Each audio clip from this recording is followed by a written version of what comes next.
Hello everybody, and thank you for joining me at The Lonely Vine.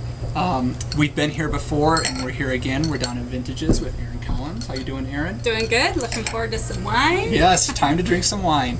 So, the last time we came down to the shop, we tasted some Pinot Noir. I guess this time we're going to stay in Burgundy and we're going to taste some Chardonnays.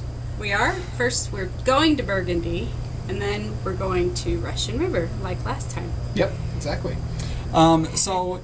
I've been seeing a lot of stuff on the internet when I'm searching the interwebs about the ABCs. Yes. Something about Chardonnays. Could you tell us a little bit about what the ABC What that is? Okay, so I bought my store in '97, and that was kind of all the rage. Everyone was talking about ABC, which means anything but Chardonnay. And back in '97, the wine we were getting from California was very generic. It all tasted like Kendall Jackson Chardonnay. And every person that walked in my store wanted Kendall Jackson Chardonnay. It was like everyone's kind of exploring that, and that was the it wine. So us wine people know that there's well beyond one wine and one style and one anything. So we were looking at other white varietals that make sense, that are clean and crisp or bigger and round. And so we were encouraging people to look towards other varietals beyond Chardonnay. And still do, of course, that's our job. Right. But it was Chardonnay got so generic tasting, it's like everybody had white bread all of a sudden. We wanted, the ABC people are saying, hey, there's different styles of Chardonnay, but no one was hearing it. All the wineries were making the style the same. They were making it full malolactic fermentation, making it a big butter bomb, making full oak fermentation, which makes it toothpicky. That's a word, I think. Yep. So, lots of wood, lots of oak, one style. And, they were trying to mirror their buddies or their predecessors that put Chardonnay on the map in Burgundy. However, not all Chardonnay can handle the amount of wood and malolactic fermentation that some of these beautiful Burgundies can handle in certain regions of Burgundy. So, California Chard was maybe a little bit warmer. They had it in warmer places. It grew kind of like a weed. They could make it cheap and throw all this oak at it and all this butter at it. So kind of fatigues your palate when you get so much wine, so much in your face at once. Hey! Okay, and we're back. One of the problems with trying to do a blog in the middle of a busy store is that people come in and we have to take a break. So we took a little break there to help some customers out. Okay, so we were talking about the ABCs of wine. So wine got, real buttery, got really big, everybody was putting it out. And then it kind of fell off for sales, but now it's coming back. And so why should people come back to? Quite frankly, it never stopped being popular. As you mentioned earlier today, Right. It's still the number one white, and it will be. It's the white that's bigger than the lighter ones, so it's the ones that people recognize as kind of the best white. But the good thing for all of us is the winemakers have learned restraint. They've learned about their properties and what their property can handle. If they don't have good enough acidity to cut through, like to help you when you drink a big oaky buttery wine, to cut through that at the end, they have this kind of fat and flabby wine. They're learning restraint, and they're learning how to use their techniques in the cellar and in the vineyard to make the wine cleaner, brighter, more refreshing, and still handle enough oak, but just be balanced instead of over the top everything. Yeah. So, they're kind of learning that yes, Burgundy make their wines this way, their Chardonnays this way, but that's a completely different growing season. The grapes come in different. Like you were saying earlier, it's warmer in California, so they have to treat it differently Right. to handle the terroir of the differing regions of the world. Right. All right, so I'm thirsty. I don't know. Me too. I can't believe we waited this I long. know. So which one are we going to first here? I really think that this Puy Fusé is going to be Yep. a little bit lighter, more restrained, even though we've got a beautiful Russian River Chardonnay. I think Yep. they're both pretty close to the same price. Actually, the Russian River Chardonnay is a bit more. Okay. But Puy Fusé is, of course, Chardonnay in the Chalonnais southern part of the Burgundy region. So it's going to be, since it is from a warmer climate, a bit more tropical, less stone fruit. Mm-hmm. So yay! Cheers! Cheers! All right. Okay, so let's see. Color-wise, it's a I don't know how much you can see that in here. A beautiful little straw yellow color. Let's see what we've got going on in the nose.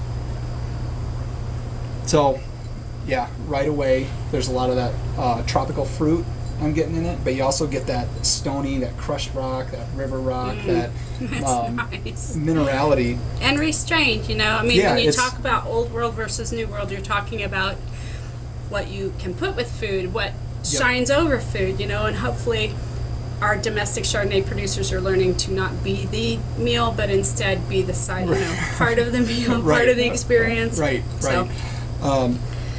Yeah, so it's light. It's not, you know, it's not a ton of aromas coming out of there, but the aromas coming out are just beautiful in this. that is, oh, it's the perfect temperature. I took this out of our cooler, which is a pretty cold cooler. It's about 38 degrees, about an hour and a half ago. So I bet this is 55 degrees, Yep. and that's such a pretty temperature for it. A lot of times people drink their Chardonnay too cold and they get a little more acidity than they like. So the trick is just let it warm up a bit, warm it up with your hands, or let it sit out on the counter and then enjoy it a little bit later. This is really, I know. really good. Yes. It's really light. It's really delicate, you know, and to a lot of you that have had a lot of the overtop Chardonnays, a lot of the really oaked Chardonnays, you know, that probably sounds pretty weird because you're used to the buttery and you're used to the big fruit and components to it. But it's very delicate. It's very light, but it's so well balanced throughout that it's just, you know, you can taste you get the acidity, but you don't. It's not overpowering. You know, go ahead. It's when you're speaking about acidity, it makes me think how my mouth is just still watering in a good way, not like it's astringent, but it just it's a perfect complement to food because it makes your mouth want food and more wine. I mean, it's all just, it really is harmonious with food. I would think just be delicious. Yeah, and there's a bit of the fruits that are coming through there. There's definitely like a plum, kind of like a white plum. There's some there's just a lushness to this that really surprised me that I wasn't expecting, because you have this acidity but you have this lushness as well, and it's really bravo, good choice. Well, I mean, I didn't make it. I wish I could claim it. But, you know, it's actually quite a good deal for Burgundy because you can... What are we looking at for? $25.99. Okay. And you can spend a lot on Burgundy. You can, you know, usually the village wines like or even Grand Premier Cru.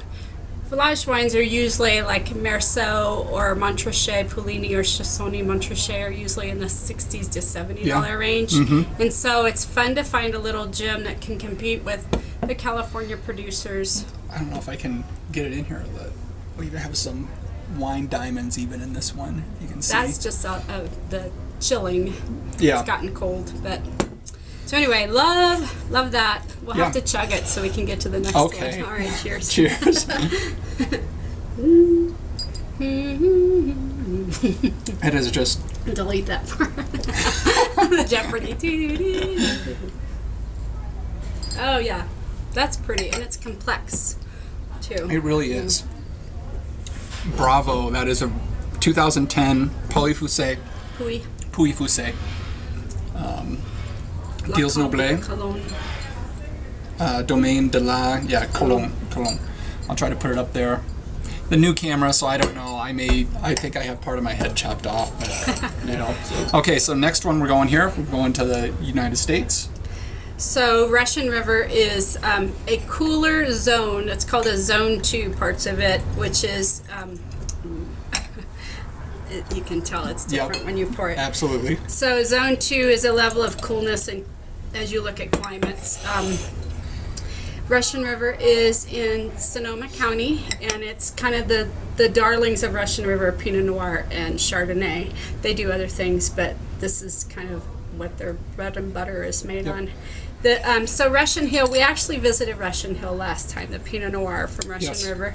I did have an opportunity to spend a weekend at Taste of Ale with the winemaker for for Russian Hill. Patrick is a wonderful winemaker, and he did explain to me some very interesting things that he does with this wine that are maybe different than with the Chardonnay. This Chardonnay. Okay. Yeah, so they're very specific when they make this wine. Let me first taste it before my mouth's watering too much. So if you can see on the color, this, what would you say? I mean, this has got a little bit more gold to it. It is more gold, which... So it's a little bit darker in color. So, you can already, just by looking at it, you can sense that it's probably going to be a little bit heavier wine. There's going to be a little bit more... And when you poured it out, it just looked more viscous. Yeah. That's a little higher in alcohol, I'm sure. And it kind of lumbers in the glass instead of zipping around it. It's just weightier on the palate. So the way this wine is made is they're very specific about the lots they pick. They're very specific about the... the selection of barrels once they've made them. Even when they press the wine, they're so specific. They're able to go, all right, when we press this wine, I want it to make a half turn this way and then stop for 30 minutes. Oh, really? Okay. And then reverse it and then wait 2 hours. And then, it's very specific. So the presses are so sophisticated, and the winemaker can play a big role in each step of how the wine is made. So since the press can be managed to press just enough where it doesn't leave bitterness or any stems and seed bitterness in the wine, and that makes the wine so much more lush. It also makes it more expensive. Of course, right. Yeah, so you're not going to get Russian Hill Chardonnay for $15. It's about 32, 33. Okay, and that's what the one we're looking at here is 30, and 32, most 30. Russian River Chardonnays do kind of, they're a little more expensive in general. And you get what you pay for in wine. I mean, there's people ask me all the time, why is some wine more than others? There's a reason. They use different techniques, and they use different expensive qualities or not expensive of barrel aging, and each step requires expense at different levels. So that's why. Okay. All right. So what are you getting on the nose on this one? I'll tell you what I'm not getting. Okay. I'm not getting a big oaky butter or a butter I really, bomb. How much oak did this see? Do you have any idea? It's a small amount. Okay. And they use a lot more. Instead of malolactic fermentation, they use just a small percentage goes through that. They use more lees contact, which adds a different complexity to the wine. So it makes it. You're absolutely right. I'm getting no sense of oak in this. I'm getting, it's. It is somewhat similar to the Burgundy that we had. I don't get as much minerality, but I still get, there's a crispness to it that I was surprised. I thought I would be getting much more oak than I'm getting. So there's some oak adds richness to the wine, and so does malolactic fermentation. There's a richness on this without needing all the bells and whistles of oak and ML. And it's more about lees and just kind of a craftsman in the winery making the wine balanced but still rich and big. And this winemaker, the cool thing is, I learned at the end of it, is he's always made it this way. He never jumped on board the ML train or the oak train. He's made wine the way he thought was balanced and lovely the whole time. So great. Hats off to him. Excellent. Absolutely.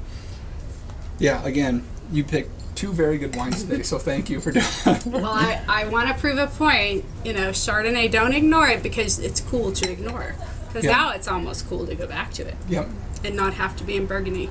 But to find the right ones, every winery makes a different style. Those big mass-produced ones need to make a consistent style. Yep. The smaller boutique wineries need to make kind of their thumbprint, and the winemakers decide how they want to make it, and they achieve that goal through, seeing what the vintage does and going from there. So, absolutely.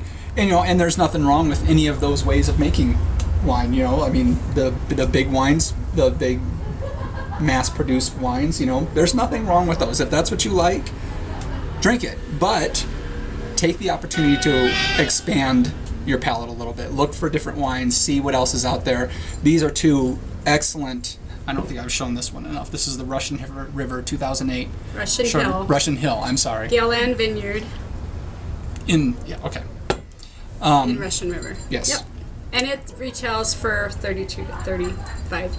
And it's anyway. And of course, both of these are available at Vintages. Absolutely. Of course. So In if you're in fact, the you Colorado might Springs see a area, special on the Dutton Ranch just for the blog. excellent. So you saw the blog, and we'll probably get you a good deal. Excellent. So yeah, we'll figure that out, and we'll put it on the blog to show, say, either what you need to say or what you need to bring in or what you need to print out or whatever we're going to do. But we'll put details up on the site, and we'll go ahead and keep it quick. We don't want to take a lot of your time, but the best thing to come out of this is try more Chardonnay, expand your palate, and until next time, Is that it? cheers. Cheers.